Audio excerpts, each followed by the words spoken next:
ভাইয়া ভাইয়া তুমি এখানে শুয়ে আছো, মেয়ের বাপে তোমারে দেখতে আইতাছে, তুমি উঠো না কেন?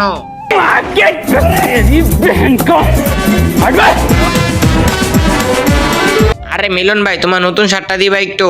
কেন? আরে মেয়ের বাবা আমারে দেখতে আইতাছে। আরে বন্ধু বন্ধু আমার তো বিয়া ঠিক হয়ে যাইতেছে, তোর হাতের একটু ঘড়িটা দে না, তোর ঘড়িটা অনেক সুন্দর, আমার মানাইবো।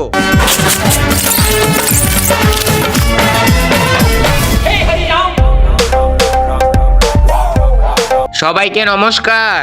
আর বাবা ঠিক আছে ঠিক আছে, আমরাও খাইতেছি, এবার তুমিও খাবার খেয়ে নাও। ঠিক আছে বাবা, আগে খাবার খেয়ে নেন। আচ্ছা বেটা তুমি কি কাম করো? কাম?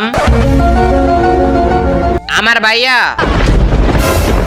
ছাগল দেওয়াশোনা করে বাসায়। তার আগে তোমরা কি টাকাকে বেশি ভালোবাসো নাকি তোমার মাকে বেশি ভালোবাসো? মাকে ভালোবাসলে ভিডিওতে লাইক দিয়ে চ্যানেলটিকে সাবস্ক্রাইব করে দাও, আর তোমার সুন্দর নামটা কমেন্ট বক্সে জানিয়ে যাও। কি শালার তুই ছাগল পালস, তুই আমার মেয়েকে আবার বিয়ে করতে আইছো জানতে?